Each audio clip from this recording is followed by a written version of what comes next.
IU. Es decir, es como si el cerebro tuviera 4 pedazos y podemos ahora entender los 4 pedazos. Aquí vemos, por ejemplo, el tipo de cultura y tenemos las carreras que corresponden a esta región del cerebro o a esta o a esta o a esta. Como vemos, son 4 estructuras diferentes y 4 tipos de conocimiento y obviamente 4 tipos de carreras. Aquí tenemos, por ejemplo, a los artistas, a los empresarios, a los dramaturgos, a los entrenadores, a los investigadores. Decimos, la mente amarilla es una mente inductiva. Y el amarillo aprende mejor en la experiencia. Los amarillos son los que primero echan a andar el aparato y después leen las instrucciones. Nos queda clara esta parte. Se podría pensar que los mexicanos somos amarillos, pero no. Los brasileños son amarillos. Entre un brasileño y un mexicano hay mucha diferencia, somos muy distintos. Los amarillos son rompedores de esquemas. Y en cambio, los rojos son conservadores de esquemas. La parte frontal del cerebro es la innovación y la parte de atrás del cerebro es la conservación. Entonces, ¿qué tenemos en común con los brasileños? Las emociones y la parte caliente. Pero los mexicanos no somos amarillos. Si fuéramos amarillos, haríamos muchos experimentos. Y los mexicanos no somos buenos para eso. Brasil es un experimento. Es un país muy raro. Las leyes son muy distintas. Su manera de ser, de pensar, es completamente distinto a nosotros. Nosotros somos rojos. Vamos a ver qué dice el rojo. Dice, el rojo es emotivo. Somos emotivos. Sensoriales. Somos sensoriales. A ver, ¿qué sería ser sensorial? Los sentidos tienen mucha importancia. La comida no nada más que se vea bonita, sino que sepa rico y que huela rico. Y le damos mucha importancia a eso. Somos musicales. ¿Seremos musicales? No podemos hacer una fiesta sin mariachi, ¿no? Somos humanísticos, muy humanitarios. Somos muy buena onda, sí. ¿Dónde se nota que somos emotivos? Todas las culturas de este lado, los azules y los verdes tienen pena de muerte en sus leyes. Los amarillos y los rojos no tienen pena de muerte. Ustedes nomás vayan hacia aquí al otro lado. Y hay cámara de gases, inyección letal y eléctrica, ¿o no? Porque ellos son muy claros. Estamos claros. Son cero humanitarios. Ellos dicen, lo bueno lo premiamos, lo malo lo destruimos. Estamos claros. Es una concepción de vida completamente diferente. El valor de la vida entre las culturas humanitarias es solamente Dios tiene derecho a privar de la vida del ser humano. ¿Cómo vamos a tomar el papel de dioses y vamos a matar a la gente? ¿Qué tal si es inocente? Pero allá, pues allá matan desde siempre, ¿verdad? El siglo pasado con la horca y sí estamos entendiendo esas distancias culturales, ¿sí? Entonces es importante decir, los humanitarios, como los latinos, todos los latinos somos humanitarios, podemos ser amarillos, como los cubanos o los brasileños, o podemos ser rojos, como los peruanos, como los colombianos, como los colombianos, los peruanos, los mexicanos somos rojos, somos muy diferentes. ¿Cuál es la diferencia? Por ejemplo, en los amarillos la religión no tiene significado. Por ejemplo, en Brasil solamente el 10% de la población practica una religión realmente. Aquí el 80% de la población le importa mucho la religión y la práctica. Ahí es donde sabemos que somos rojos. ¿Por qué? Porque no quiere decir que sean ateos, no, sino que no es un tema que les importa. Si estamos claros, no todos son ateos, pero no es tan importante para su vida la cuestión religiosa. Si estamos claros. Bueno, hay regiones en México que son amarillas, por ejemplo Veracruz. Una de las cosas más espantosas es que todo lo... Algún día me platicaron, soy amigo de algunos de los obispos, que doy clases, y entonces un día me decía el obispo de Veracruz, no sabes la friega que es, no tengo un solo cura de Veracruz, o son zacatecanos, o de Aguascalientes, o de Guanajuato, sí, porque Guanajuato, Aguascalientes, Zacatecas, todo el altiplano es sumamente rojo, y toda la orilla del mar es sumamente blanca. Entonces vas a los pueblitos en la costa de Veracruz y pues con trabajos hay iglesia. Vas a cualquier pueblo del altiplano y con trabajos hay pueblo, hay puras iglesias. Si el pueblito tiene 20 casas y 5 iglesias. Acá, no, y además son monumentos las iglesias, ¿no? Es como que una arquitectura monumental, allá son como chocitas, ¿no? Sí, entonces sí quiero que vean esas diferencias entre lo amarillo y lo rojo, sí está más o menos quedando claro. Bien.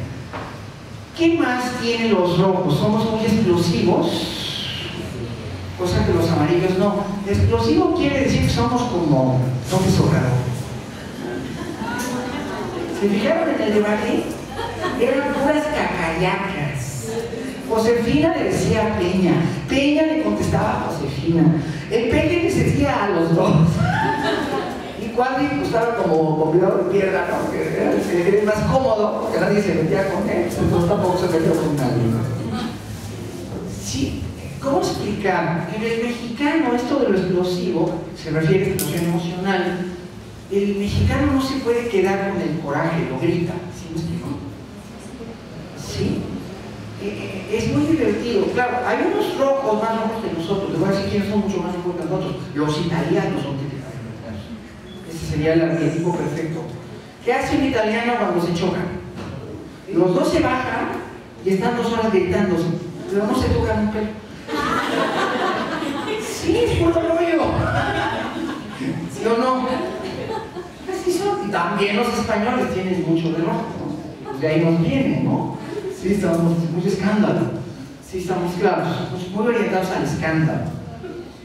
Y en su parte espiritual, los rojos, esto les va a hacer mucho sentido. Los mexicanos tenemos una increíble cultura de servicio. Increíble, y no nos damos cuenta.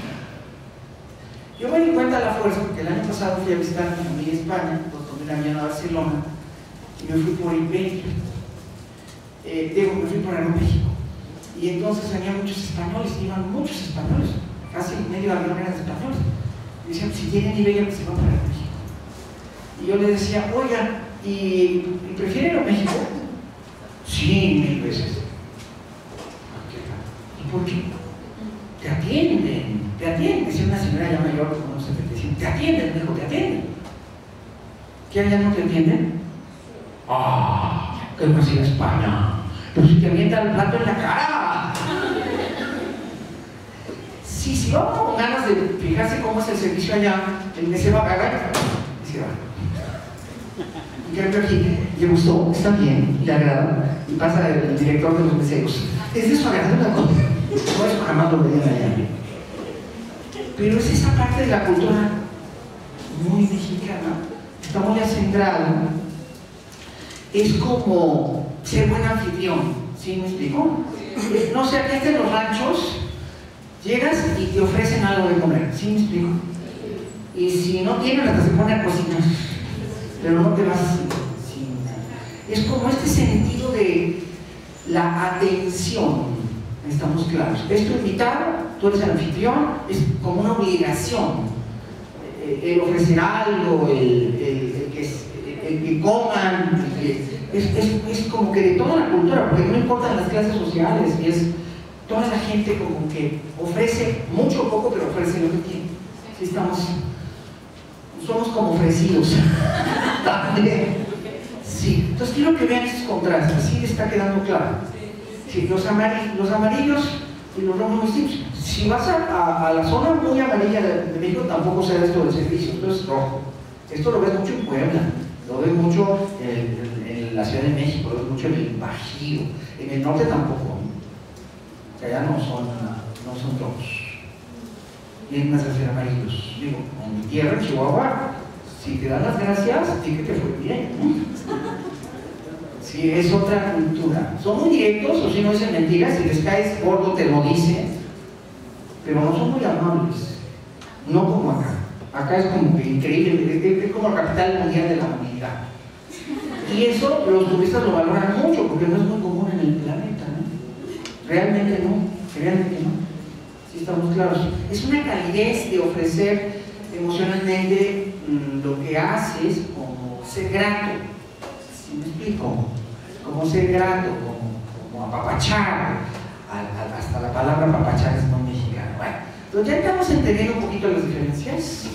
Muy bien, este más bien va dirigido a los negocios y este más bien va dirigido a las emociones, es decir, a generar puentes emocionales, conductas emocionales. Muy bien, ¿por qué es importante decirles esto? Porque quiero que me digan quién de ustedes es rojo, quién de ustedes es amarillo, pero todavía no. Voy a explicar los azules y los verdes. Bueno, los azules, vamos a tocar el cerebro, decimos amarillos, en el botón O, rojos, en el botón U, azules, en el botón A. ¿Cómo es el botón A? ¿Cómo son las personas y el mundo del pensamiento, o el modelo Hermann, del botón A? Es un mundo sin emoción. Sin emoción. Es un mundo sin emoción, sin sensación. Cuando llegué a estudiar a Tokio, el país, uno de los países más azules podría ser Japón. Corea también es azul, China también es azul. Casi todo Asia del Este es azul. Singapur es azul, Vietnam es azul, Tailandia es azul. ¿Y qué serían los azules? Precisión. Precisión. Me acuerdo que mi maestro Itsuzu Mai, uno de mis maestros en la escuela en Tokio, pasaba el tren rápido como a 3 cuadras en un puente y decía, eso es Japón. Eso es Japón. Porque tú podías oír el tren y ver el reloj y nunca se atrasaba ni se adelantaba un minuto. ¿Estamos entendiendo? Eso es Japón. Es como una mente planificada, dice lógicos, vamos a decir todos, lógicos, cuantitativos, críticos, analíticos, concretos, orientados a resolver problemas. Uno diría, ¿qué mundo tan feliz? El mundo es preciso, no hay pobres, todos llegan a tiempo, todo está planificado, tiene una ventaja, es el país más próspero del planeta en el sentido de la gente. Vamos a decir, en México el 10% de la población tiene el 90% del dinero. En Japón el 90% de la población tiene el 90% del dinero. ¿Estamos entendiendo? O sea, no hay pobres y ricos. Yo no diría que todos sean ricos, porque viven más o menos, pero no hay una mala distribución de la riqueza. Y tienen unos sistemas de salarios bien raros. Por ejemplo, el primer año te pagan bien poquito, el segundo año te pagan el doble, el tercer año te pagan el triple, el 4 años te pagan 4 veces más, y entonces ya casi estás ganando como tu jefe. Porque ellos premian la persistencia. Se ve muy mal en una empresa japonesa, porque a los 10 años te vayas a otra empresa, es como una tradición, y todo el mundo dice, este debe ser una mentira, este no puede, porque se fue de su empresa. Entonces, el japonés se casa con una empresa y no se sabe, sí, más o menos. Entonces, eso es muy azul, son los valores del persistir, permanecer. Y entonces uno diría, pues quiero ser japonés. No, yo diría, ¿qué horror? Yo en 2 años ya no aguantaba la puerta, yo ya me quedé ahí, yo quería huir de la isla, ya no soportaba más. Sí, ¿por qué? Bueno, ¿saben que es el único país, bueno, no el único, China también, Corea también, todos los países que los niños se suicidan? Porque no pasan el año. Sí. Yo no estoy bromeando. No, aquí nadie haría eso. Aquí serían los evangelistas y traerían un certificado. Comprarían un certificado. Sí, ¿cómo explicarles que este mundo no es tampoco la solución del planeta? Hay muchas cosas buenas, por ejemplo, mucha democracia, mucha libertad, pero ahí todo es cuadrado, no tienes muchos sentidos, tienes muchos problemas emocionales. Hay cosas muy raras en los países tan azules. Es como que tienes que cumplir el estándar y entonces como que tu vida es como medio miserable. ¿Sí me explico? O sea, tienes una cantidad, en esos países tienes una cantidad de deprimidos que no te lo crees, hasta el 30% de la población está deprimida y se suicidan. No nada más los niños, también los adultos. Y se suicidan de manera muy generosa, van y se tiran al metro o se ahogan en la bahía. Sí estamos como que entendiendo, es como que un mundo sin muchas puertas y muchas ventanas. Yo estaba en la Embajada de México, que ahí pagaba mi beca de CONACYT, yo tenía que ayudar a la doctora Fukugauchi, y llegó al Ministerio de Japón y mandaron a 200 maestros japoneses a México a hacer una investigación sobre niños. Y entonces le digo, ¿y aquí van a investigar por qué los niños mexicanos no se suicidan?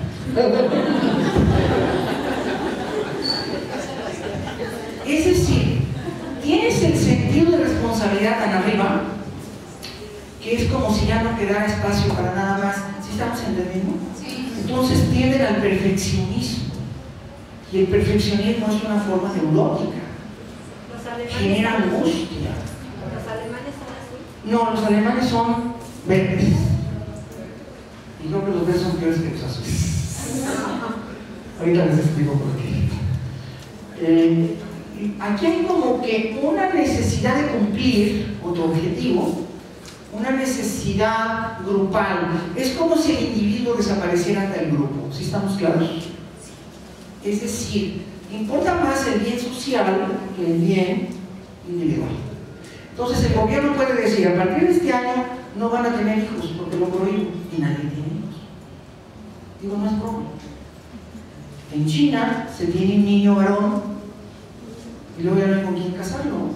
El gobierno dice, no puedes tener un niño porque no podemos tener comida para más. Y entonces nada más tiene un niño. Y quieren varón para conservar el apellido. Hasta que el Estado dijo, ahora queremos más niñas, porque si no, ¿con quién más vamos a casar a esos niños? Y son cosas que aquí serían no nada más impensables, sino que ni siquiera llegarían a pasar. Un Estado como el japonés, como el chino, ¿cuánto tiempo aguantaríamos nosotros al Estado chino aquí? 2 horas. Se me hace mucho. Un gobierno que te dice que comer, que vas a casarte y te dice dentro de 7 años porque no tengo una casa que darte. Lo siento, espérate 7 años. Quiero tener un hijo, no, espérate, este año no, dentro de 2. ¿A quién le harían caso? Ni siquiera es pensable, a nadie se le ocurriría pedirlo, porque pues iba a ser el fracaso más grande. Pero allá es la manera de ser de esos países. Vas a Singapur, tiras un pedacito de papel en la banqueta y, ok, $20 y el castigo corporal, 20 azotes en público, dicen. La neta, pues es el mundo azul. Orden, disciplina y lo demás es secundario. ¿Sí estamos claros? Ahí les va. Estaba yo en la escuela y éramos un área de pueblos latinoamericanos. Y un día, entre un brasileño, un argentino y un uruguayo, se les hizo fácil, no iban a la escuela. O sea, se quedaron en Tokio, pues por ahí. Ya se imaginan ustedes. Reventón. Y llegan al día siguiente y venían así todos escamados. Nadie les dijo nada. Nos quedamos todos. Yo vi una cultura mexicana, como te iba a roja, regañiza, ¿no? Nadie dijo nada. Pasaron como 3 meses y lo volvieron a hacer. Los mismos. Tampoco les dijeron nada a los canijos. Se acostumbraron, como a las 2 semanas lo volvieron a hacer. Estábamos en clase y llega el profesor Matsumoto, que es el director académico de Latinoamérica, dice: Ortiz, Magallanes y Peralta, despídanse de sus compañeros. ¿Perdón? Despídanse de sus compañeros. Dentro de 24 horas van a estar en sus países. ¿Perdón? Sí. Perdieron su beca, perdieron todos sus derechos, ya nos comunicamos con sus embajadores, y los está esperando un camión de la policía para llevarlos al aeropuerto. Fueron declarados personas no gratas para Japón. Ustedes reciben fondos del gobierno japonés para estudiar y han agraviado al emperador con su gobierno. O sea, no, aquí nunca hay advertencia. Ya sabes que tu conducta es esta y no puedes ser más que esta. Si te pasas, te aguantamos una, te aguantamos dos y después no hay tolerancia, cero tolerancia. Y efectivamente los llevaron al aeropuerto y los subieron en sus aviones y efectivamente los entregaron en sus países y deshonraron a sus países, todo un drama. Si estamos entendiendo, nunca te ganan. Tú ya sabes lo que debes hacer y si no lo haces es tu responsabilidad. Nadie te va a ir a revisar la tarea ni a ver si lo haces bien o lo haces mal. ¿Lo haces o no lo haces? Punto. No miro tus palabras. Yo lo único que evalúo es tus resultados. Ahora, ¿qué beneficios tienen esos países? Bueno, pues están en la cumbre de la tecnología, ¿no? Corea y Japón son la segunda economía del mundo, Japón. Bueno, la tercera, porque China es la razón. Pero digamos, si estamos entendiendo, es una mentalidad extraña para nosotros. No la podemos calificar ni buena ni mala, pero es como si fuera una mentalidad institucional. Digamos así, maneja, no sé, una maquiladora. ¿Estamos entendiendo? Pero imagínate que como una maquiladora se maneja una familia. Está medio extraño, ¿no? No, así usa. El papá echa al niño de la calle, al chamaco a los 12 años, me deshonraste y vete a la calle. Órale, ¿sí es muy común? ¿Sí estamos entendiendo? Es otra mentalidad. Países azules, ya les dije, hay dos grupos de países azules. Están en el este de Asia y en el norte de Europa. Los suecos, los daneses, los finlandeses, los noruegos son mentalidad azul. Sí, estamos más o menos así más o menos. Bueno, ¿qué serían los verdes?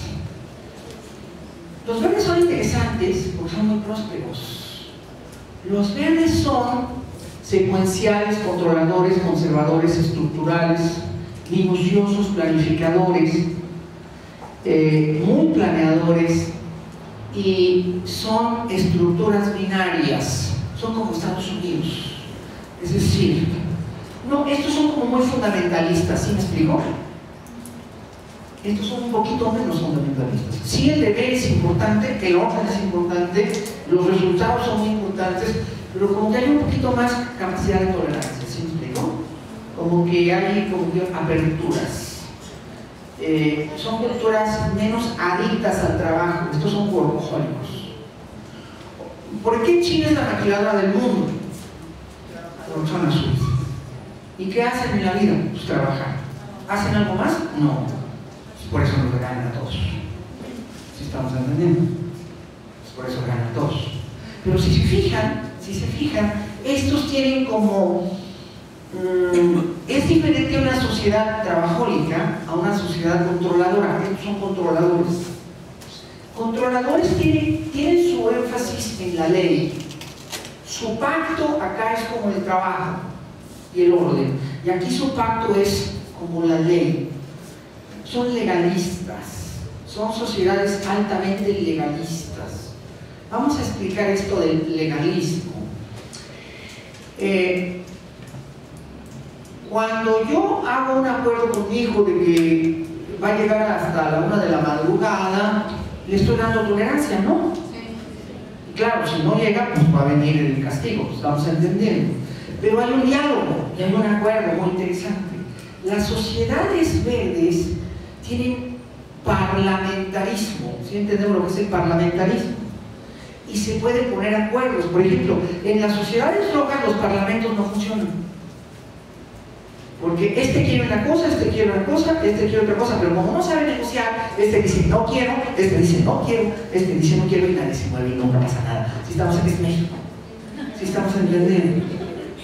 Pero las sociedades parlamentarias como Inglaterra, como Estados Unidos, inclusive Alemania, tienen en esa base legal parlamentaria, tienen su pretexto para estar adelante de los demás países. ¿Sí estamos entendiendo? Y entonces son países de muchas libertades. Lo captamos. Una enorme capacidad de triunfar. Vamos a decir, son muy parejos en las oportunidades que le dan a la gente. ¿Sí se entiende esto? Tú puedes llegar como chino, como hindú o como mexicano, y si te avienes a sus leyes y procedes como es cultura, te vas para arriba. ¿Sí estamos entendiendo? Eso es muy interesante. Repito, no nada más es Estados Unidos, es una forma de pensar de grupos muy amplios. Francia también es verde, si estamos claros. Entonces, me refiero que son sociedades que construyen a través de diálogos de acuerdo, o personas. Aquí puede haber personas verdes, como hay personas azules, como hay personas amarillas, como hay personas rojas. De hecho, todos tenemos un pedacito de amarillo, un pedacito de verde, un pedacito de azul y un pedacito de rojo, si estamos claros. Pero los mexicanos, nuestro inconsciente colectivo, tiende a ser más bien rojo. Culturalmente somos inconscientemente, porque es un inconsciente, rojos, si estamos claros. Sí. Y entonces no nos parecemos en nada a los gringos. ¿A qué me refiero? Tanto en lo bueno como en lo malo, si estamos claros. Por ejemplo, aquí todas nuestras leyes son muy benignas. Lo malo de los verdes, como son legalistas y la ley se tiene que cumplir, es cúmplase la ley, muérase quien se muera. Si estamos entendiendo, son despiadados. Porque ellos piensan que ser bondadosos pone en riesgo el orden en la que su sociedad funciona. ¿Estamos entendiendo? Entonces, todos ellos son primero la ley, el derecho y después lo que siga. Y bueno, a nosotros nos parecen sumamente crueles. Hay leyes muy raras que aquí no entenderíamos. En Estados Unidos es legal y es correcto que cada quien tenga una pistola en su casa. A nosotros no entendemos eso. Es una enmienda de la Constitución de Estados Unidos. Y no pensamos que sea sano, pero ellos piensan que eso es sano, porque es para defenderse. Es ahí donde las sociedades no se pueden entender, porque son tan distintas que no se pueden entender. Hay una serie de locuras de los legalistas como esta. Tú llegas a Estados Unidos y les dices, va a hacer usted una declaración. Si usted declara en sus maletas, no trae nada que esté prohibido, pasen. Pero cuando lo tratamos de implementar en México, pues sale mal, porque a nosotros nos es muy fácil mentir, a ellos les es muy difícil mentir. Entonces, cuando mientes allá, te declaran en felonía. Y tú ni entiendes qué es eso, qué es una felonía. Felonía es alta traición. Entonces te quitan el pasaporte, la visa y te ponen en la computadora que nunca vuelves a poder pisar en su país. ¿Sí estamos entendiendo? Es como si en esta cultura el valor de la